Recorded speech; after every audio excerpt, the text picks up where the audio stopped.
money, are they going to care about the juicy details of pop and culture? Probably not, unless it's going to make them rich. And so we have them drawing these images and not describing them to us for different reasons. Like the English, what religion were they? They were Anglican. They were part of the Anglican Church, exactly right. They were the Church of England, and so they wanted to get these people in their religion. Why? Because then they'd have the same ideals and goals as them, and they'd work for them, and they'd do what they wanted them to do. So they don't. If that is a religious space, that would explain why they don't give us a lot of details.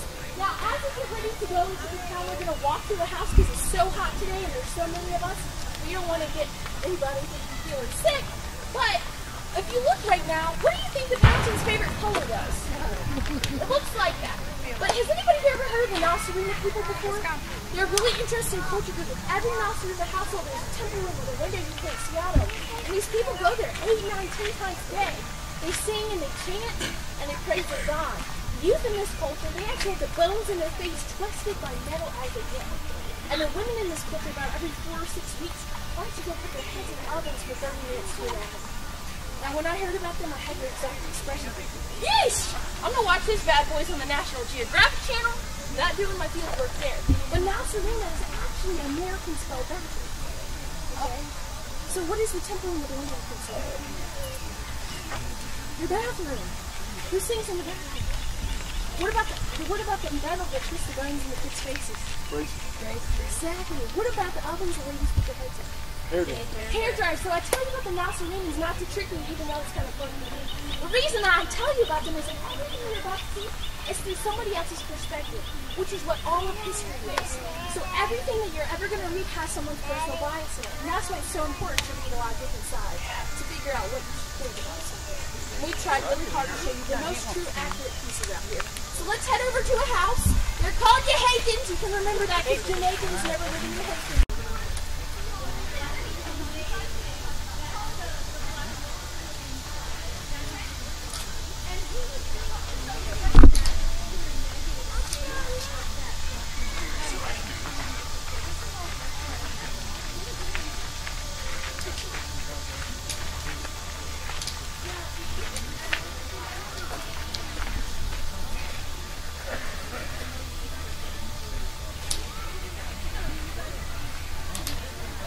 What'd you do your red with today? It looks more cocoonish than normal.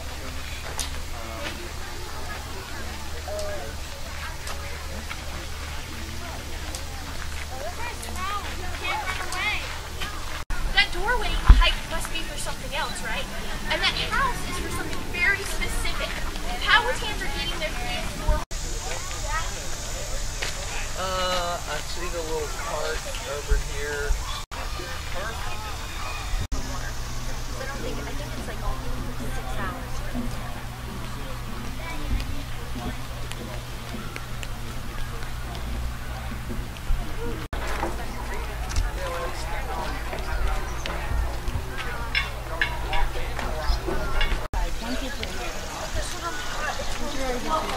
Don't be shit.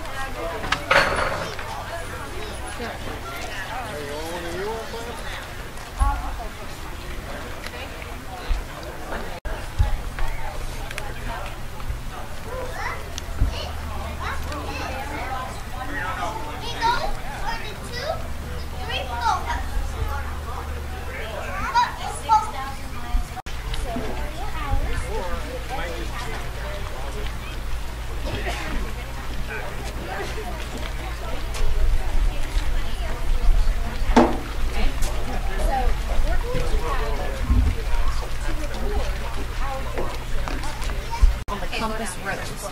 So you would have to record this on your traverse board.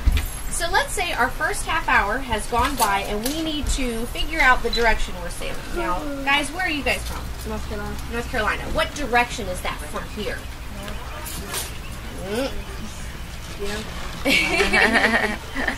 What would be the opposite? Okay, I will say this. South. It's that way. Got it. It's south. All right. So take a look at the compass. So which way did I point? That way. Okay. So which direction is that way?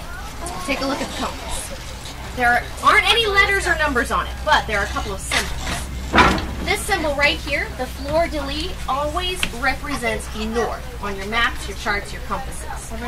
Take a look at my compass rose on my traverse board. I've got the same symbol up at the top to represent north. So we know the compass is pointing north is that way. So we know the opposite of north is south. Very good. If that's north and that's south, which way is that way? All right, turn around. Let's pretend that we're standing on a map. So we're gonna face north. Okay, so this is where the sun rose this morning. So where does the sun rise? East. Very good. So the sun sets in the west. So we've got east over here and west that way. So we have already figured out our 4 cardinal points. So let's say that we're going to sail back to North Carolina. So the direction we have to sail is south, that order. All right. So let's say for our first half hour, we were sailing south, back to North Carolina. So that is going to tell the officer of the watch that we were sailing for our first half hour. That was the direction we were sailing. Now we have to figure out our speed. How fast were we going? Now this tool right behind your leg, sir, is called a chip log. Bless you. Now, we don't have to pick it up or anything because it's kind of heavy and awkward, but it's a giant spool of rope with a chunk of wood tied at the end. The chip log is going to be used to figure out how fast the ship is going. That piece of wood has a chunk of metal nailed to the bottom of it. When you throw the chunk of wood into the water, it's not going to float flat on the surface. Because of that piece of metal, it's going to float upright. Kind of like if we're flying a kite in the wind, that's the way it's going to be dragged behind the ship. That is going to produce resistance, which is going to pull the rope out of the spool because of the drag. Now, when that happens, that rope, as it pays out, you're going to have a little timer. Similar to a little sand glass like this, but it's going to be even smaller, and it's going to time 30 seconds or a half a minute. So you flip over the 30-second sand glass and you count how many knots come out of that rope right there, that spool of rope in 30 seconds. However many knots come out is your speed, and you record it down here on your traverse board. Now, who here knows their distance formula? Would that be you? What kind of distance? Like rate time? Yes, pretty much speed times time, or rate times time. You're going to have these sailors figuring out the distance they traveled during their 4-hour work shift. So we already have the time part, which is 4 hours. That's the length of our work shift. That's going to be the time part. Now we got to figure out our speed. Now we're going to record or figure out the speed of the ship every half hour. Again, just like the direction, we're going to be doing this 8 times during our work shift as sailors. So let's say for our first half hour, we used our chip log. We determined that the ship was sailing at 5 knots, or 5 nautical miles per hour. So we're going to record it down here, 0, 1, 2, 3, 4, 5. So that is going to tell the officer of the watch that we were sailing south and we were doing 5 knots. That's how fast the ship was sailing. 0, 1, 2. They sure are consistent. Yeah. Now, the thing is, if these 3 ships are traveling together, they all have to maintain similar speeds to stay within sight of each other. The 3 ships traveled from England, across the Atlantic Ocean to Virginia, and they had to stay within sight of each other, so they could only go as fast as their slowest ship, which is going to be the tiny ship, Discovery. The other ships will adjust their speeds as necessary. They're going to slow down as necessary. Now, Discovery, her top speed is going to be between 5 to 7 knots, or 5 to 7 nautical miles per hour. So maintaining this 5 knots would be pretty easy. Now, 5 knots during our 4-hour work shift. So let's say 5 nautical miles per hour for 4 hours. So our speed is 5, our time is 4, equals distance. So 5 times 4. What was it? 20. All right. 20 what? What's our exactly is our answer? 20 what?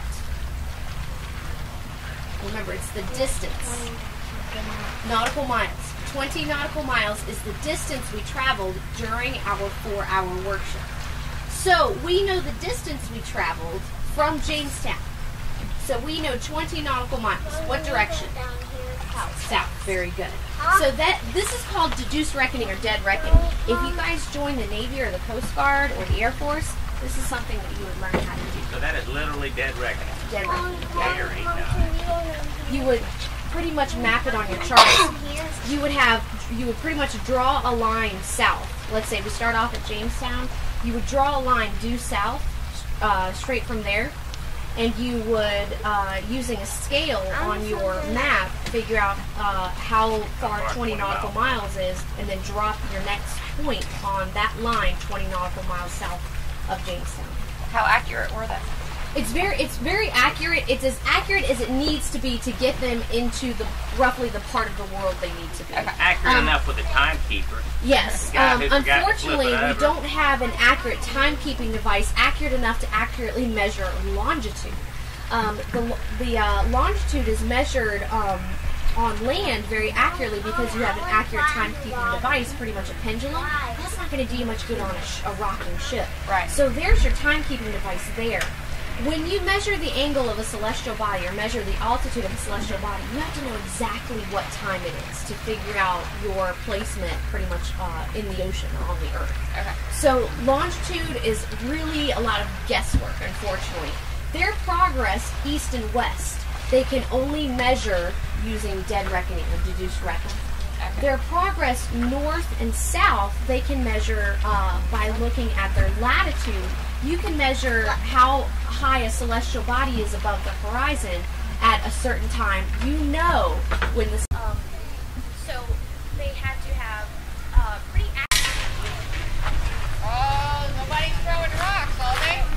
I don't want it to ricochet and then I have to write the incident report after the rock goes in the eye. There.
It's about 3 hours.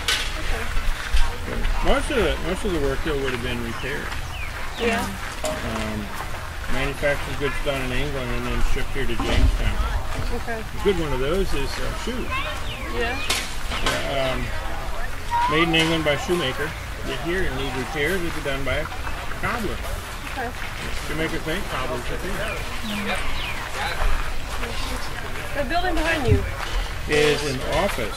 Okay. It is the office of the Cape Merchant. And he's like a bookkeeper, shipping clerk, inventory control. Yeah. You negotiate with the Indians. Now you bring in a beaver skin when you get. Never have tools. Never have enough tools. More tools.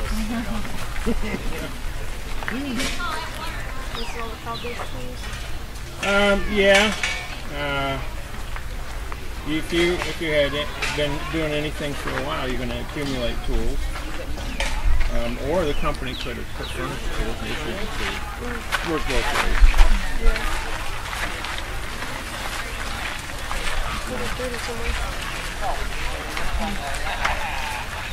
All right. What's that? Oh, it's a leather mug. Oh. Give it to the men, and you can see the black stuff on the inside. Yeah. It's pitch.